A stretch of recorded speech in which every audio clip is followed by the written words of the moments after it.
Welcome to the Non-Traditional Podcast. Episode 5. How have you guys been doing? I hope good. What's going on out there in the world? Don't answer that. Anyway. Don't answer that. It's so much. It's, it's almost back like how it was in the early days where you're like, don't even watch the news. It's just too much. It really is. It's too much. What's going on? How was your week? It was so good. I got to go to Rhode Island for 2 days. And Maine in my head. I'm so sorry. But no, I got to go to Rhode Island. It was so needed. It was just such a good reset because I think coming back now, starting to think about going back to work and all of that, it was something that was needed to just breathe. I got to do my nails. Yeah, I got my nails done. I see your fresh Manny. Okay, and I just want to say I'm happy for you. Thank you. I've never seen your hands this far above the screen in all our podcasting recording times. And meanwhile, you're just like doing jazz hands out here. I see you. You're slick. It was so nice. It was for like 20 minutes, you got to feel like, even though, of course, it's like mass screens, right. It's so different. The process now is so different just to even get your nails done. But it was a nice treat. I enjoyed it. How about you? Oh, yeah. Still in this room, as you can see. As I said last week, I was a guest on The Conversation, which is a podcast that is a part of the Crossing Party Lines organization. And we talked about the death of George Floyd and the riots and just race in America. And it was a really great conversation, much needed, very intense, as you can imagine. And besides that, I've been kind of hunkering down on some side hustle music projects, as one does. So yeah, stay tuned. Oh, nice. Awesome. We'll leave a link in the show notes of the podcast that Jenn did so that you can all take a listen to that as well. Awesome. So what are we doing this week? This is what, episode 5? Episode 5 of the see how far we've come. It's episode 5. Right? Crazy. To start this episode off, I'm going to answer one of our super fan Charlotte's questions. Hey, Char. Because it totally leads into this episode. And her question was, how did you meet? This is great because we jumped right into this conversation, so you can kind of get some context. So this all stems from our very great friend, Bree, who is wonderful, but she's a scammer, and she is notorious for getting me to go to workout classes. And one day I went to this class, this boot camp, and it was bananas. And Bree somehow did not show up to this class. So she wasn't even there to watch me roll around on the ground. And we talk about it at the beginning of the episode, but essentially I was literally rolling, and our guest this week comes by. He's giving everybody around me instructions. He walks right on by. He was like, she is beyond saving. So that was my first experience. And then the second time was much better because that's when I met Anastasia. Yay! So if you don't know already, our guest this week is Akin Akman. He is my coach, athletic and life coach, really, when you think about it. He is the co-founder of AArmy, which is with 2 A's. Which is, it's a workout facility, it's a program, it's a practice, but it's been very influential in my life. He has been very influential in my life. And here's a little backstory. So when I was younger, I was an athlete. I did a lot of track and field, and it was just part of growing up. But, as you get older, as you start like noticing stuff, the way my body builds is I build like an athlete. I was one of the biggest girls in school. I was taller than most of them. And, growing up, it's like you want to be the cute little dainty girl who's like running around and doing all the fun stuff. But I was always like the big athlete. And every time we had to do games or whatever, it would be like, Anastasia, carry that person on your shoulders because you're bigger and you can do that. Wow. And it just got to me. So I stopped. I stopped running. I stopped doing any field stuff because I didn't like the way I was developing as an athlete. And I didn't do it for a very long time. But 5 years ago, I started getting back into fitness, and, you kind of want to lose weight or do all the things that, we all start fitness classes for. And I got into a routine that I liked, and I stumbled into one of Akin's classes. And it was just the experience of, what is this craziness that these people are doing? But what it did was it reignited something in me that I had left behind. It reignited the athlete in me who liked to be coached, who liked to improve, who liked to get better. And at the time, currently it's like I have none of those sort of insecurities of like, oh, you look like an athlete. I'm like, bring it on. Right. Yes, ma'am. Bring on those delts. But, no, he totally reignited that part of me, and he has been a very, very good coach and very inspirational. And as you'll hear in the episode, he was raised that way. He started off as a young athlete himself before he transitioned into being a coach. And I hope you take away some of the things that I have from, being his athlete for over 5 years now. Man, I love a good origin story. Come through with all this information. Yeah, this is a great episode. Gem after gem after gem. We'll talk a little bit more afterwards, but you are going to really love this. And he's going to give you all kinds of tools to put in your tool belt for life, for working out, for being with people in relation, like everything. Like he just kind of hits on it all. And I really, I'm glad that we were able to chat with him. So I hope you all enjoyed the episode. Everyone always has like a story of what happened when they come in, and they'll tell me after. I was like, no, I did not think that at all. A mess. Usually if I don't say anything, you're doing a good job. So. You don't have to lie. It's okay. I was a hot mess. I'm not lying. I don't lie.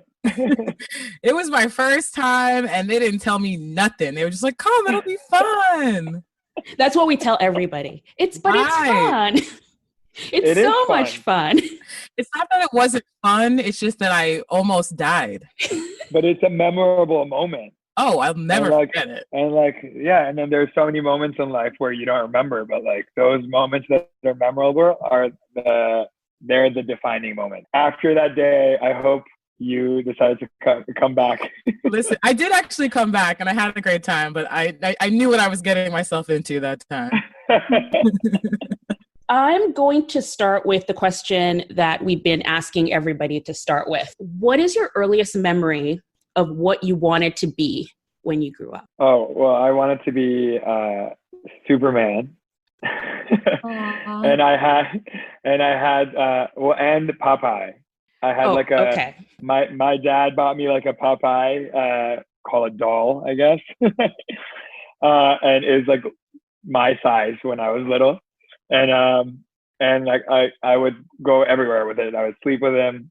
And then I also had like a Superman, like that was pretty big too. And so those are the things that I remember wanting to be. Precious. Obviously, I mean, at some point you probably discovered that Superman was a fictional character and you really couldn't be Superman, or you couldn't eat that much spinach anyway to be Popeye.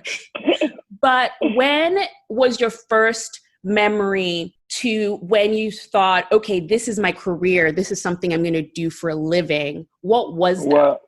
Well, that was tennis. So I was a tennis player since I was 5 years old. My parents put me into a club in Turkey. And then by the time I was 7, they had done all the reading up on like where they had to send me and my sister to become pro tennis players. And so they took us to Bradenton, Florida. And we started training with Nick Bollettieri, who trained Andre Agassi and Jim Courier and Jimmy Connors, Maria Sharapova, I don't know if I said that already, Serena Williams, Venus Williams, Tommy Haas, like you name it. And so when I was 7, I wanted to be a pro tennis player. I wanted to be number one. I mean, that's pretty early though. That's like, I mean, I don't know how many 5-year-olds are like, well, I'm going to go be a banker, and then that's what they become. Or, Yeah. 7-year-olds who are sort of like firefighter, and then they actually become a firefighter. What drove you? Do you think it was partly your parents and then partly you? Like, what drove you to say I think at first it was probably parents, but also we loved playing the game. And then I think it's the atmosphere of IMG, of the academy. All the kids are there to be that. All the kids want to be pro tennis players or not. And then it became like a big academy where there was other sports too. So everyone wanted to be pro level at their sport. Okay. So it was just this community of people who were like-minded and were just like practicing every day, 6 to 8 hours a day to be the best. Right. Yeah. Similar to like classically trained musicians where you start really young if you want to be the best. Yeah. Yeah, absolutely. That's what you know. You're Yeah. like, I need to train, and when I practice, I excel, and then there's a whole mental aspect of it. But you learn all these skills at such an early age, and you're so committed and devoted to your sport. I mean, it becomes everything. It was like my identity. Right. And you're surrounded by other people who are pursuing the same goal. So it's not some sort of, it's so not it's odd. not like you're missing out. Right. It's not like, oh, I'm missing out on other things. Mm-hmm. But then as you grow up a little bit, then that kind of comes into play a little bit. But the academy made it so you could go to school on campus with all the athletes. Wow.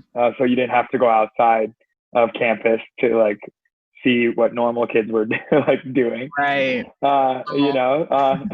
Because but some kids did go to school. There was like a couple different high schools or middle schools or elementary schools, because I was there for a long time, that you went to, but some of them were off campus, and then those kids started going out and this and that. But like I was so focused, and I'm still like that. Yeah, it seems like a trend for you. I loved training so much, and I loved competing. Yeah. And then and that became my life. I mean, it was always my life.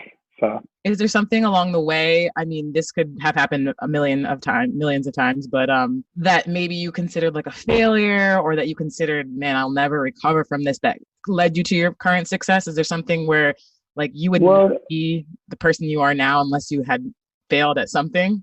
Well, it was I mean, I don't believe in failing because I've rebranded failing to practice. Because if you think about it now, even working out, when your muscles are like, when you work your muscles to failure per se, they now have a space to grow. You're basically commanding your body. You're like, I want to be able to do this. And every time you hit failure, the next time you come back, your muscles are capable of holding it longer.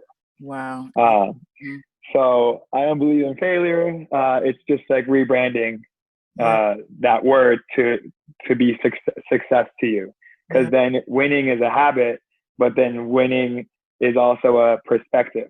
Because you could lose the match, but you could have won what you initially went into to get from that match. Right. Yeah. So it's literally a habit, but then it comes down to like that meticulous brain activity, where it's like what you associate winning to and what others associate winning to. Because when it becomes about, I learned, when it becomes about what others associate winning to, then you fail. The sense of like what everyone thinks failing is, then you fail. Right. Because you're trying to live up to these things that other people have put. So you don't really value what you value, but now you're doing it for them and what they decided was valuable. Yeah. So when you come out of that, and you start to become successful. So, I mean, the failure, if you were to see it as a failure, is I didn't become number one tennis player in the world, which was the goal.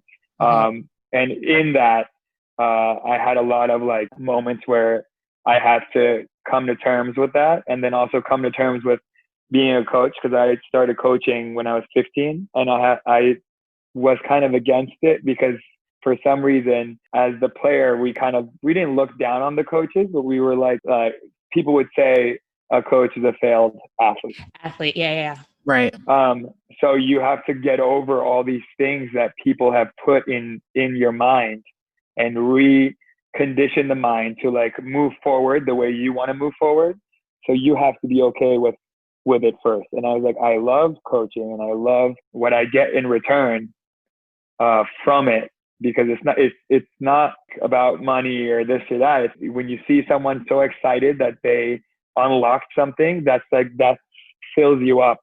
Yeah. So this whole other value came into play, and it wasn't about, oh, I got to get that one win, I got to win this one match. No, the whole process is life, and and then when you find the joy in the process, it doesn't matter where you are in the process. It's just so much fun all throughout of it. If that makes sense. Yeah. So and one of the bigger things that happened to get me to like shift is I got hurt. I had 2 herniated discs in my lower back, and then I hurt my wrist. I had internal bleeding in the right wrist and bruising of the bone because I fell. The back was from overuse from playing tennis, and one hip was more flexible than the other. So every time I would twist for my backhand, I put pressure on it, and then let's say 8 hours of that every day. Yeah.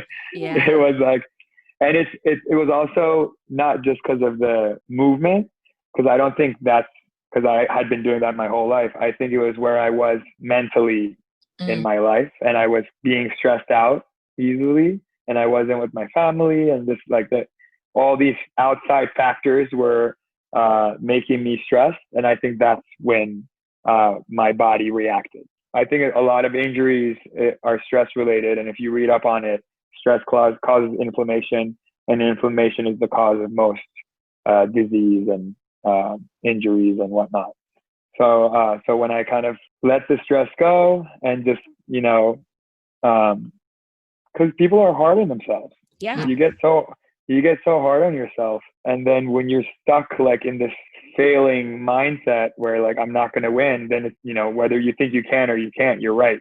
Right. So I went through all of that, and then like clawed away up, and like got my mind right.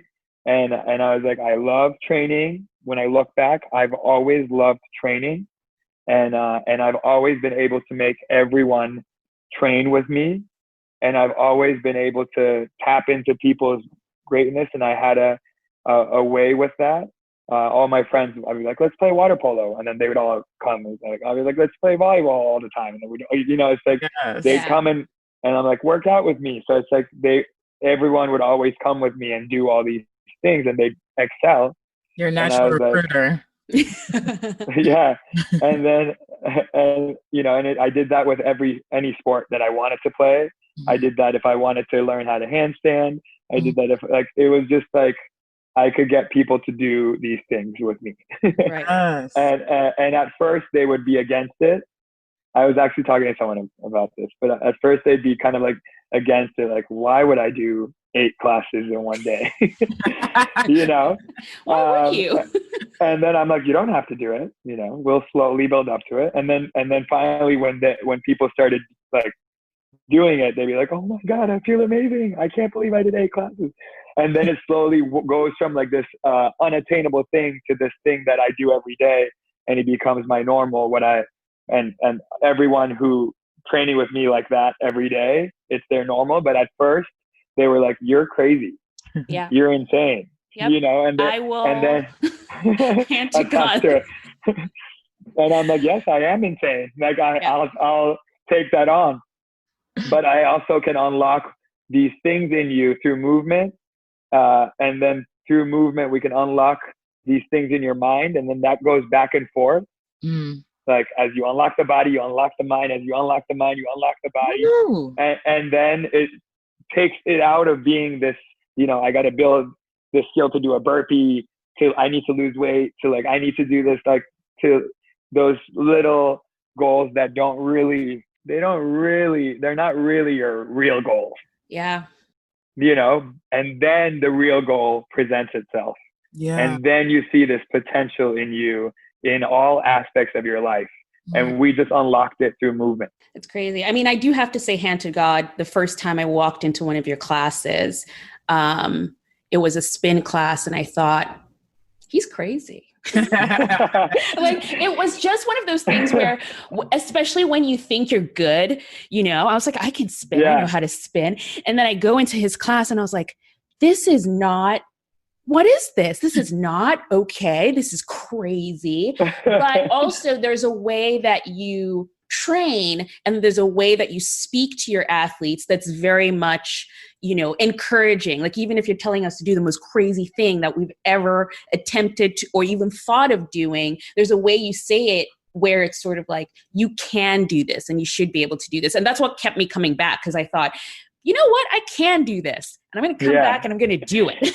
Yeah. Some people that it works on, obviously. And then it's funny though, I was just talking about this. Some like other people will be so afraid of it. You have to be a certain person that, like, if people are telling you that you're crazy and then that you're dangerous and that you're this and that, like, that you can just like push away or like let it just bounce off of you and be like, hey, that's your insecurity. I never said that you have to do it all at once. I'm here to coach you. I'm going to build you up to be able to do these things. So instead of being discouraged and letting the ego speak and just like downplaying possibility, why don't you be inspired and start seeing a potential in yourself that maybe you didn't see before, and then put a demand on it? Yeah. Wow. You know, who cares if you couldn't do it the first time? I go on the Instagram lives that we're doing now, and we haven't done handstands in forever. And I'm doing these handstand push-ups that I used to be able to do that now is like really hard at first. But who cares? Who cares? It's not failing. It's all practice. So every day it's just going to get better and better. And what's so cool is that you can watch it get better on me, and maybe you'll want to, maybe that'll drive you to try. So you talk about like a lot of limitations of the mind, right? That seems like a big theme with everybody. I think we can all relate to that. But even like reaching outside of that, how do you come up with some of the big ideas? Like, how do you decide I'm going to have an army of followers, or you know what I mean? Like, some people can't even dream that big to do what you've done with your career. Well, you have these things that are in front of you, these people that maybe you didn't realize. Like, my coach was always in front of me, created this academy, and he trained generations of number one athletes. The new generation won't even know Jimmy Connors or Jimmy Arias. And do you know Jimmy Arias? I don't.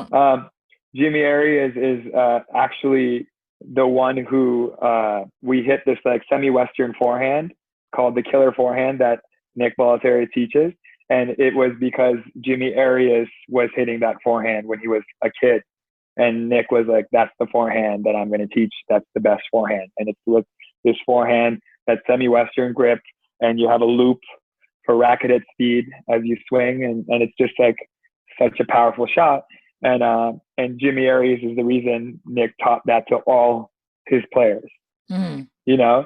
So it's like, he was in front of me, but I was blind to it until I, opened up and scratched away at what I really wanted to be and stopped focusing on what everyone says you should value. And I'm like, what do I value? What do I love? Because anything that you do out of passion, you can be successful in. And then that's when you'll show up with vision, and that's when you can see further than ever. Ooh. Because it's your dream. Sunday, it's church. Yeah. So I was like, I love training. I missed it because when I moved away from the goal of, being the player after the injuries and everything too, I started coaching, and I was coaching tennis like that. And for myself, I also needed to keep moving because I love training so much. So I would go to Crunch in Miami. I used to go to Crunch Gym and take all these classes. Like, I would take 4 or 5 classes a day and then go teach tennis and then go play beach volleyball. That was my new thing in Miami. And then I'd go try to play tournaments still. So I started doing these boot camps and spinning, because spinning was the first thing I could do after my back injury. So I kind of fell in love with that. And there were these great mentors there as well at Crunch that I loved taking their classes. And one day I went and asked this woman who I would take her class, I was like, how do I teach here at Crunch? And she's like, well, you talk to me. And I was like, great. Well, I don't have the certification. Can you tell me how to get certified for this specific thing? Because I am a certified coach, but I teach tennis.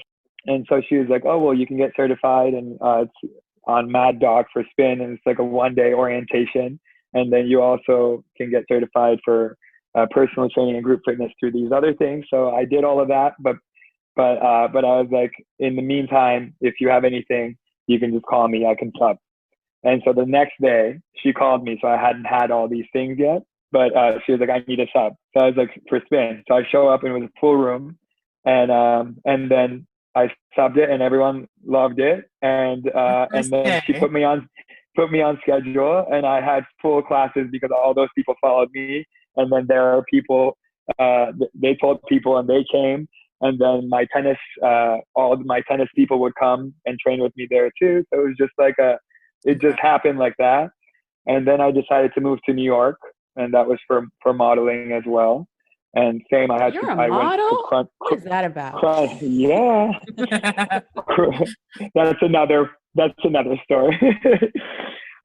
So here you are, you now are running and you're coaching athletes out of your own facility with AArmy. It's a great facility. It's a great training space. What do you think the future holds? I always say, like, I always think it's limitless what it can be. I get inspired by literally everything, positive or negative. Like, I can like turn any negative into a positive, and it can be happening for me. So just on a tangent, because you've mentioned something like this before throughout our conversation, and it's something I have not seen in a lot of people. It's helped me a lot because in my own career, trying to grab all these things that you say and like change the negative into positive. Where did you learn this? Like, is this something that you just over time developed, but you have this sense of just, I'll come to you in class and be like, I'm tired. And you're like, nope. There's just, it's something. Did you learn that? Like, where does that come from? You learn it. You unlock it. You actually like unleash it. It's really powerful. It's you catch yourself in those moments, because we all have all the thoughts. We all have all the feelings. And then the feelings that you feed become you. They show up in what you're able to do and what you're capable of and what you're able to see, even before you see it. So I made sure that you never limit. Like, as soon as you say, I'm tired or I can't, you're like, no, yes, I can. Of course I can. I can. And then you prove it. And right. You prove it, and you step into it, and you take action. And it's not just words, but you're telling the story that you can. And you have to understand that it's not like you're born with a positive or a negative outlook on life. It's just what you're conditioned to do, and you can recondition the mind. Right. And it's just it's easy to say it now, but there was a point where I was also frustrated. Like, what do you mean? What do you mean it's all in my head? It's not in my head. Like, I'm doing everything I can. Like, and it's like, and I'm not winning. You live it. And then something clicks, and you're like, okay, I'm not going to give power to the bullshit, because nothing has power over me unless I give it permission. And it's the same with your thoughts. And it's the same with your thoughts, and it's the same with people, and then you realize, even if it's a negative energy, like what's happening can be classified as very negative, right. But you can turn it into a positive for yourself. You can take that energy and apply it to good. Yeah. Would you ever consider coaching? Like, when I say coach, I know you coach every day. You coach your athletes every day. But would you ever consider coaching, another 7-year-old coming up, trying to be the next world tennis player? Would you ever consider doing that? Oh yeah, well I just have a niece that just got born. Well, she has first dibs. Oh my gosh, how old is she? She's a baby. She's She's like 15 days. Oh my gosh, you're gonna have her swinging in her racket. She's so strong she can already pick up her head. She has the gene. She can turn right, she can turn left. Yep, it's in the Oh fam. my God. I can't wait Yeah. for her little baby racket. It's going to be so cute. Oh, that's great. Yeah. So what advice would you have for someone who, and it doesn't have to be an athlete or someone who's looking to be an athlete, but just, you know, anyone else coming up, trying to start a career? What have you learned? Like, and what advice can you give them in terms of persevering, sticking with it, and, you know, being successful? You know, I think that's the biggest part. I think that's the biggest part. Don't ever let go of the things that you love, that you're passionate about. If one thing didn't work out and you've committed your whole life to like a sport like I did, that skill is not trashed. Like if the original goal didn't present itself, there's a like you're gonna have to look deeper because there's a bigger goal behind that maybe you didn't look at or that you couldn't see in that moment. Because as you live, as you go through the process, you unlock yourself and you unlock your vision. And sometimes it's clouded, and you're gonna have to go through it. You're gonna have to go through the challenges to come out with this new mindset. And it's not given, it's earned. And you're gonna have to stay positive through all of it. You know, and I wouldn't even say like I don't even want to say don't be so hard on yourself, because sometimes that's what you need to do to get to where you're going to be. Everything that's happening is happening for you. You won't understand it even if I say it right now, but as you start to, if I put that in there, it'll start to like kind of churn in your mind, and then eventually you'll get there. But you're going to go through it, you know, on your own. And there can be people that help you kind of process things and talk to you, but at the end of the day, it's got to have to click for you. I kind of speed up that process when I coach because I put movement into it.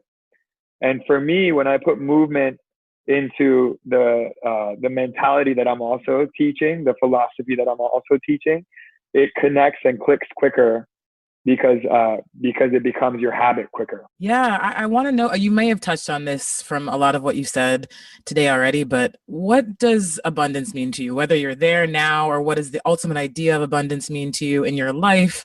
Like, you know, just I'd love to know from somebody who outwardly is very successful, and it seems like you have this inward presence as well of happiness.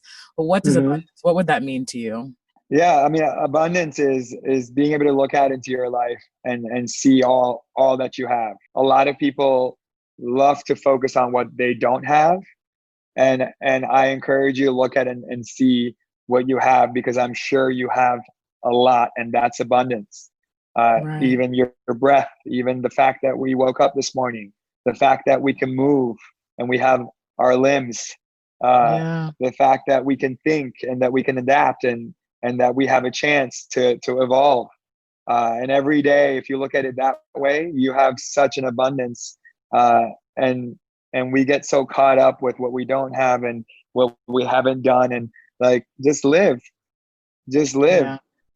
every day and be your best, and stop worrying about every little thing. Everything's going to be okay. You know, I think I learned that a long time ago. Because even when I've been teaching and working on my own since I was 15, and I would live paycheck to paycheck, you know, and I was like, oh, if I want to make more, I can make more. You know, I have the skill. It's a mindset. I have the skill, and if I need to, I'll figure out a different way if I need more. Mm-hmm. There was a time in college where I went to college and the coach offered me a scholarship, but I was hurt. And when I went in to college, that coach that offered me the scholarship that knew I was hurt was let go. And another coach came in, and he was so hard on me, which was fine. But, you know, I had just gone through this injury where I couldn't even walk.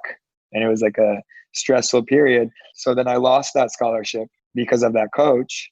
And you know, I had to pay for school now. So I became a Florida resident. And that like made the price go way down. And then, because I went to school in Florida, and then I needed to pay for room and board. So I became an RA.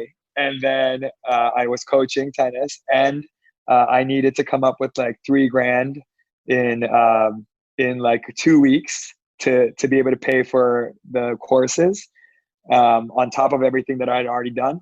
And so I had a friend, or my parents had a friend whose girlfriend was this mortgage broker. And I was like, can I work for you? And she was like, yeah. I was like, can you teach me? Because I don't know anything about it. And so she taught me, and I became a loan officer for her. And I did this one thing and one loan, and I made the $3,000 and paid the school, and then I never did it again. But it was like, but you know, like you can figure it out. Like if you know, if you're open. And I actually wasn't even stressed about it, like because I felt like, okay, if I'm supposed to stay here, I'll figure it out. Like I'm not going to sit there and wait for it, but I'll go and try to figure it out. Even like, you know, I love graphic design, which I studied. And then it helped me later on as I was building my brand. Right. You know, so it's like, you don't know what, you know, what's going to come of something, but as you live, as the process continues, it all makes sense. And you're always in abundance. And if you have that mindset, you just start to have more and more and more. But it's because you're giving everything you have to the moment. You're like, I'm invested, I'm committed, I'm going to show up no matter what. And I'm going to have hope. I'm going to have faith that it's going to work out. I mean, wow. You know, even in this, thinking about like everything that's happening now, we're about to close on a couple of spaces, because our space right now for the facility for Army is a pop-up. And we were going to close on these couple of spaces, and they fell through and it didn't work out. And what a blessing. Because right now we would have been under construction, and all of our money would have been held up in that. And that, you know, it's like at the time it was like, oh, why isn't this happening? But then life shows you why that wasn't happening, and that there was another path for you. You know, and it starts to bring out what's necessary and what you need to really focus on. That's perfect. The challenges. That's so perfect. So that's my abundance speech. I'm ready to go run a marathon right now. I know. I'm like, let's go.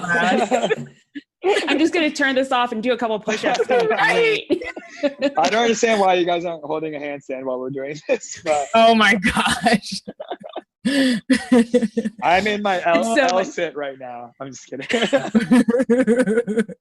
It's so funny because when we were thinking of doing this, I was like, I need to make sure I at least do a class, because if I come on, he's going to look at me and be like, oh, you've done nothing today. You're like, he knows.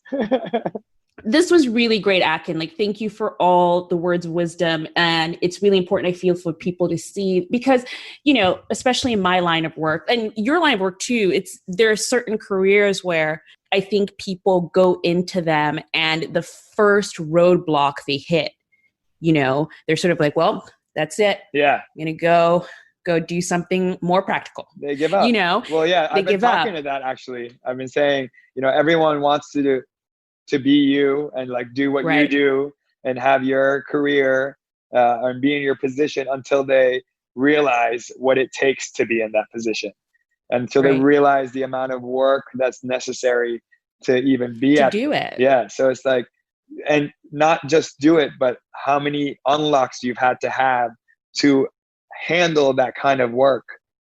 Right. You know? Yeah. It's a process. It's a process, and a lot of people don't realize it. They don't realize it, or they're too afraid of what. They just want the glamour. Well, yeah, people don't want to do the work, and they don't realize that that's part of the process. Like part of what makes you feel so good about what you do is because you have done the work and you know you're able. Yeah. And just because one thing doesn't work out doesn't mean that you can't take another path. Exactly. But you wouldn't know that if you got the easy way in. Exactly. Exactly. Yeah. So, yeah. No, it's really great to like listen to that and see all your trials and tribulations, and yet you're still the best coach out there. Thank you. Except for when you make us do the handstands. Like, what are you thinking? Like we haven't climbed up a wall since Bandier Fifth Avenue. I know, because there was no wall. And I was like, what is he making us do? There was only mirrors, and I was like, I can't have them climb up mirrors. That's not safe. That's not safe. I don't want to know what it means to climb up a wall. It's just going into a handstand. Yeah, you know. Oh, absolutely not. Yeah. So you're in a plank and then you walk your legs up a wall. That's what you say now. And then he'll have you upside down and you're like, yes. 2 seconds ago, you said you were going to go run a marathon. I know. What happened? What happened? I'm a fraud. I've been called out. See, this is why I have to have you apply it before I talk about it. Because that's when I know you're going to do it. Man, you're making us really do the workout here on this podcast. Oh my God, you're the best. Thank you so much for chatting with us. Thank you. Yeah. Thank you. This was really great. So friends, it's confirmed. Jenn is running a marathon. Oh God. I literally keep forgetting. It's funny, we're 5 episodes in and this is when it actually happened. And somehow, like, I played myself, really. I have only myself to blame. I love her reaction every time. I love Jenn's reaction every time. It's because she truly does forget she's running this marathon. And then every time I say it, she's like, no. Lord, it's because it's not happening, y'all. It's really cute that y'all, are cheering me on for this fake marathon. It's going to happen. I am still mourning the fact. So New York Roadrunners made it official. The New York Marathon has been canceled for 2020, which I was signed up for. We'll hopefully get to do it next year. And, my thoughts are pretty much any race is canceled for this year. So we will just have to carry on till next year when Jenn is going to run the 5K. Allison Roman's going to run the 5K with us. And then we'll transition into marathon. It's going to be great. Yeah, I, for one, am truly devastated about all the races that have been canceled. So moment of silence there. Anyway, so this episode was fantastic. One of my favorite moments of the episode was when Akin talked about the feelings that you feed become you. That hit me. Because look, we're living in this crazy world. It's not new that the world is in chaos, right? And you can choose to take the things that happen to you as negative or positive, and you can learn from them. And if you lean into that positivity, you can really become those things. And that is something that I think I knew, but the way that he was able to articulate it hit me. I totally understand what you're saying. I think the way he teaches and the way he runs his practice is everything that you need is inside of you. He just uses movement to help facilitate your growth. But anything that you need, anything that you might want, it's all inside of you. And I think a lot of times we look outside for external cues to kind of build ourselves up when truly it's all in there and you just have to unlock that, feeling or that motivation. And I think that's what has made him so successful as a coach. It's always based on the person. It's not some sort of methodology of like, oh, you got to do this, and this, and then you win. It's all inside of you. And you can choose to feed those different parts of you because we all have them. As he said, it's like you have the good parts, you have the bad parts, and it's what do you decide to feed? Yeah. That's what grows. Yeah, that unlock thing got me too, man. I felt like it was like he made life a video game. And I feel like anytime you're really like kind of moving through life the way that you should, you are kind of like, okay, what's the next move? What's the next strategy? And it's kind of, you make it interesting for yourself. And that unlock made me feel like you were the boss of your own game. You're just like, okay, level up, level up. He just really killed those analogies. And I think that's what makes him so successful, and that he means it. You know what I mean? He's experienced it, as we talked about in the episode, in his own life. He wasn't always the Akin that we see now. You know what I'm saying? So, yeah, great episode. I've definitely listened to it a couple of times to get me amped up for my fake marathon, and I'll continue to listen to it throughout 2020. Yeah, there are so many gems in there, and I hope you guys enjoyed that episode. So Jenn, what are we up to this week? other than sitting at home. Right. So we still out here in these bedroom streets. Yeah, like I said, I'm hunkering down on some side hustles. I'm so grateful for this Pro Tools and mic setup that I have from last year that I didn't really use. I kind of speaking of leveling up, I kind of leveled up my setup last year and was just running around New York City too much to actually use it. And so now I'm actually able to hunker down and send audio and everything and work on stuff like this for people. So I have some side hustles that you'll have to stay tuned about. Doesn't include any wigs, although I did order more wigs. There's 3 different wigs on the way to my apartment right now. She wears wigs, folks. I'm a wig girl. She wears wigs. What are you up to this week? Oh, we might have mentioned this before, but maybe not. So Non-Traditional was always built as a 7-episode seasonal show. That was always our idea because again, for Jenn and I, this is a side hustle. It's something we love to do and we're doing it on the side, but we have work as well in quote unquote the real world. But we have enjoyed this so much that it's time to start prepping the second season. And I'm super excited to start that prep this week. We have 2 more episodes left in season 1, and I'm super excited for what season 2 might bring us. And I really am excited to bring this beautiful audience that we've built along for the ride with us too. So that's what I'm going to be doing mostly this week. I'm also going to start, prepping for what will be the restart of my industry and how we're going to be dealing with that going forward. So I think it's going to be a very busy week. I'm kind of sad that season 1 is coming to an end. I know. It's like, but at the same time, I'm so proud of what we've done, Starting this in January, I think I gave myself a lot of excuses of why I probably would not finish this season. And to see that we actually did it despite the pandemic has actually been very inspirational and is giving me the kick to keep going because I have really enjoyed doing this with you, Jenn. Oh, stop. I was just about to roast you and then you got sappy. All right. I guess we could leave it there.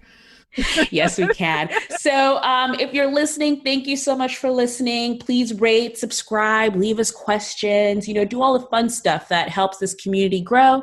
Share it with your friends, share it with your loved ones, repost us on Instagram, whatever you do, whatever the kids do this day. Can we be on TikTok? Is that a thing? I have to go.